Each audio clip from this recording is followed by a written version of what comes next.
Listo, listo, listo, listo. Nos sentamos, nos sentamos. Siéntate bien, Michelle, por favor. Sí. Películas, esto no es...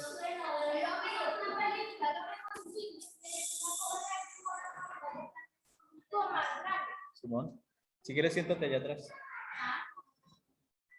Es financiado a través de los recursos del Fondo para el Desarrollo de la Televisión y los contenidos de la Autoridad Nacional de Televisión. Yo soy un pueblo que me sigue. Todavía con el corazón. Últimos 500 metros. Como un momento de celebración femenina. Qué rico esto que esté pasando, que ustedes amen mi departamento. Esto es Cronografía. Pérdida de Panamá. En 1821, luego de la declaración de independencia de Panamá de la corona española, el gobierno panameño decidió unirse a lo que por entonces se llamaba la Gran Colombia. Panamá era una región fundamental para el desarrollo de los países de la región debido a su ubicación geográfica, convirtiéndose en un paso comercial estratégico entre el Océano Atlántico y el Océano Pacífico. En 1826, Bolívar regresaba de Bolivia y Perú con la idea de instaurar una nueva constitución política en toda la región, pero los líderes panameños eran más cercanos a las ideas federalistas de Santander y comenzaron a sentar las bases para la separación. Entonces, lo primero que ustedes deben entender es que con la independencia colombiana hay dos grandes líderes que toman la vocería del gobierno colombiano. Por un lado está Bolívar y por otro lado está Santander, este personaje que está acá. Ya ustedes de Bolívar lo conocen bien. Las ideas de Bolívar eran unas ideas más de centralismo. Voy a quitar ese celular, si lo digo, lo guarda por favor. Ajá. Entonces, Bolívar era un personaje que hablaba de centralismo, es decir, un gobierno desde la capital, desde Santa Fe de Bogotá, Puerto, que dominara todo, que tomara las decisiones por toda Colombia. Santander, que era más de tendencia liberal, hablaba de un gobierno federal, donde cada departamento o estado tuviera más independencia para tomar decisiones. Obviamente, Panamá, por ser una parte que estaba bastante alejada del centro de Colombia, no de Colombia, sino del centro de Colombia, pues querían tener más libertades, porque ellos se habían decidido unir a la Gran Colombia en 1821. Señor, la pregunta de Samuel.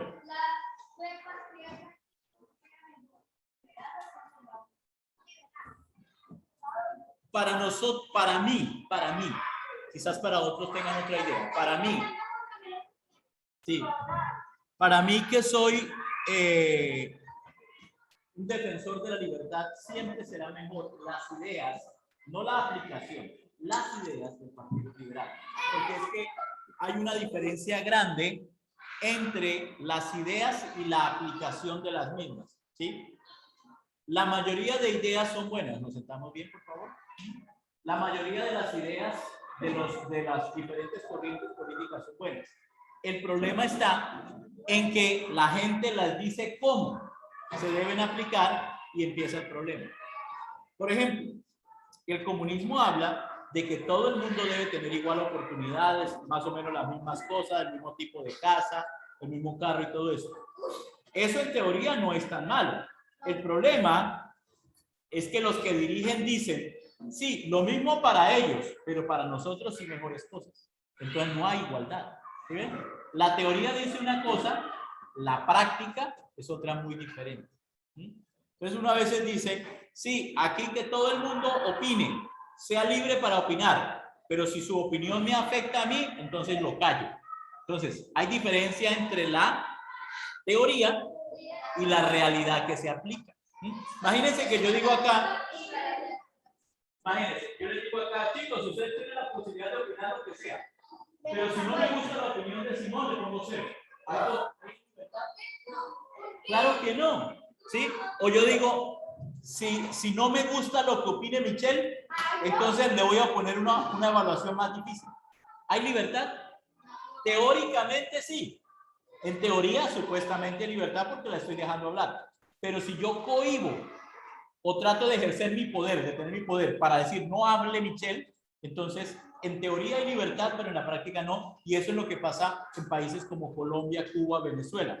Dicen que tenemos la posibilidad o libertad de hablar, pero si usted habla en contra del gobierno, le pueden hacer algo, ¿sí? Miren, exactamente. ¿Qué pasó en una época en Colombia cuando nuestros papás no podían hablar muy fuerte, ya fuera contra la guerrilla, contra los paramilitares, contra el gobierno, contra lo que fuera, porque los mataban? Entonces, supuestamente estamos en un país democrático que permite hablar, pero la realidad es muy distinta. El que se atreva a hablar, toma. Entonces, no hay libertad. En teoría sí, en la práctica no. Entonces, los panameños dijeron, bueno, a nosotros nos convienen más las ideas de Santander. ¿Sí? ¿Por qué? Porque él es federalista, él nos va a dar más libertad. Pero ¿quién fue el que gobernó? Fue Bolívar.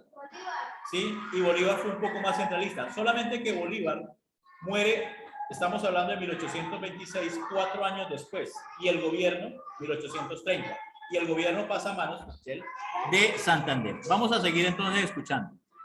La acta fue la puerta de entrada para que 77 años después el Istmo se independizara de Colombia. ¿Saben qué año Simón Bolívar renuncia a la presidencia de la Gran Colombia? ¿Saben en qué año? No, no sabía que había renunciado. ¿Saben en qué año? 1800 ¿qué? No, él muere en el 30. No, la verdad no. En 1830, Simón Bolívar era víctima de una tuberculosis terminal que lo obligó a... Entonces, él se enferma y a causa de su enfermedad y a causa de los problemas, porque mucha gente quería separarse, la idea de Bolívar, y yo les la expliqué aquí, era hacer la Gran Colombia. Un país que estuviera conformado por realmente 4 naciones. Panamá, Venezuela, Ecuador y Colombia. ¿Ah? Sí, ahora, en esa época el mapa de Colombia era un poco más grande de lo que es ahora y parte de lo que era Perú y un poco de la selva brasilera de hoy día era también de Colombia. Entonces, era un gran país. ¿Cuál era el sueño de Bolívar? Que ese país se convirtiera en un país muy fuerte, económicamente hablando, territorialmente hablando, socialmente hablando, y pudiese competir con la potencia que se estaba creando en Norteamérica, que se llamaba Estados Unidos, que para la época de la independencia era apenas un poco más de 14 estados. Estados Unidos no es el país, y cuando veamos independencia de los Estados Unidos van ustedes a ver que originalmente Estados Unidos era un país de apenas 13 estados. 13 estados, 1, 2, 3, 4, 13 estados, como 13 departamentos, digamos 13, 1, 3, 50. O sea que para la época de Bolívar, para la época en que se cocinó la independencia colombiana en 1819, Estados Unidos, que se había independizado en 1776, es apenas unos 40 años antes, tenía apenas 14, 15 estados, ¿sí? No era tan grande. Entonces Bolívar, previendo eso, dijo, vamos a hacer una nación grande aquí, que le haga contrapeso a la que está naciendo allá, cuando eso no era tan grande, apenas estaba creciendo. Mire, Estados Unidos le robó, de los actuales le robó como 10 estados a México, le robó 3 estados a España, compró un par de estados a Francia y le quitó otros estados a lo que es hoy Canadá.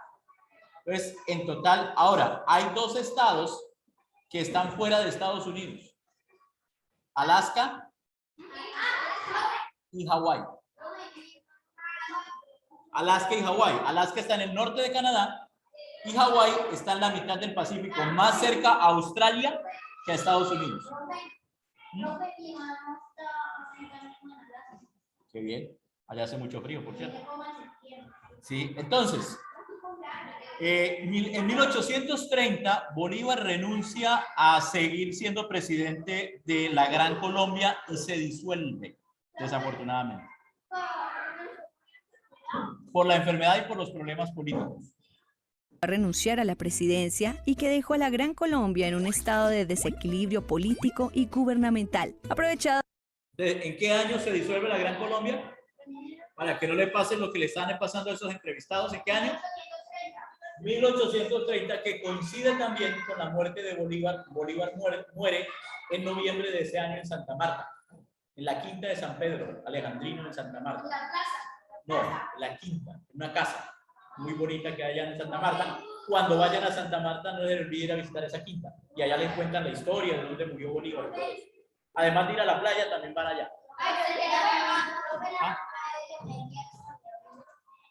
Creo que ya fue. Entonces, en 1830, después de la muerte de Bolívar, el país entra en una crisis de liderazgo, porque el gran líder había muerto. Por el general panameño José Domingo Espinar, jefe militar en Panamá y fiel seguidor de Bolívar, quien, inconforme con los nuevos lineamientos con los que se proponía gobernar el país, preparaba un acta en la que exigía la separación de Panamá del gobierno de Santa Fe de Bogotá, además de la solicitud del regreso de Bolívar al poder bajo la amenaza de la separación. Panamá en 1821 declara su independencia y decide por voluntad propia integrar la Gran Colombia, que era el sueño de Bolívar. Pero al morir Bolívar, ese sueño se diluye, pero también se diluye también la tensión sobre el istmo, lo que hace que las élites ismeñas se fortalezcan y empiecen un dominio de una Panamá separatista. Como bien lo dice el historiador, en 1821 Panamá se independiza de España y por voluntad propia de los panameños deciden integrar la Gran Colombia. Con la muerte de Bolívar, porque ellos apoyaban el gran sueño de Bolívar, pues dicen, ¿qué hacemos acá? Y empieza el deseo de separarse. Simón.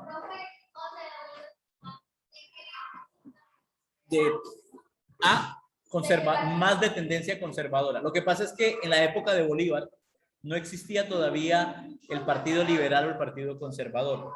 Existía los centralistas y los federalistas. Lo que pasa es que los federalistas tienen tendencia más liberal y los centralistas tendencia más conservadora. ¿Cómo?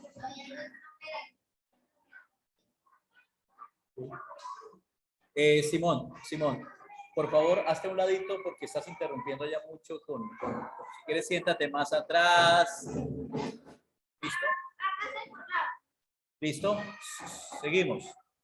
Como estas dos actas, se dieron 5 más, que comenzaron siendo notificaciones sobre la forma en la que las esferas de poder panameñas consideraban que se debía manejar los asuntos políticos de toda la Gran Colombia, y que frente al rechazo de los gobiernos de turno, dieron pie para que el istmo se declarara permanentemente como una región en rebelión. Lo que pasa es que Estados Unidos entra a geolocalizar a Panamá como un punto vital y los panameños aprovechan esa instancia, esa coyuntura de guerra civil para poner en relieve que Panamá simplemente está abandonada de Colombia, que está en un conflicto interno. En 1899 se desató uno de los conflictos más importantes de esta tierra. ¿Cuál fue? En 1899, la Guerra de los 1000 días. Muy bien. Correcto. Guerra de los 1000 días. En ese contexto, la participación política del istmo fue fundamental. Panamá se declaró a favor del Partido Liberal y prestó soldados para la pelea contra el régimen conservador. Con más de 60 combates en las tierras panameñas, el istmo quedó devastado a finales de la guerra. Entonces, Panamá se declara en favor de los liberales durante la Guerra de los 1000 días. ¿Y quiénes perdieron la Guerra de los 1000 días? Los liberales. El Panamá pierde. Los liberales fueron los que perdieron. Panamá, por haberse aliado con los liberales, también de alguna manera pierde. ¿Sí? Y eso acentúa más su deseo de separarse. Pero aparece una figura, los Estados Unidos de Norteamérica. ¿Ah? Ellos, no estás tan mal. Ellos ofrecieron su apoyo si Panamá quería independizarse. No hubo necesidad de guerra, pero ofrecieron su apoyo. Y Colombia, por estar devastada a consecuencia de la Guerra de los 1000 días, no estaba lista para enfrascarse en otra guerra con otro país. La separación de Panamá oficialmente comienza con la Guerra de los 1000 días, digamos con todo el proceso de la Guerra de los 1000 días hacia 1902. Ustedes recuerden que termina el conflicto de la guerra con el Tratado de Wisconsin que es en Panamá, de hecho en el Golfo de Panamá donde está ese barco norteamericano, y finalmente es hacia 1903 que termina el gran proceso de esa pérdida, de esa separación de ese país. Para entonces el ferrocarril de Panamá era el más importante del mundo, ya que unía los océanos Pacífico y Atlántico. Entonces, en esa época, en 1903, no existía canal, era un tren que unía a los dos océanos. Entonces, los barcos descargaban, ¿sí? Ustedes saben, voy a ponerle aquí rápidamente un mapa mundi, un mapa del mundo.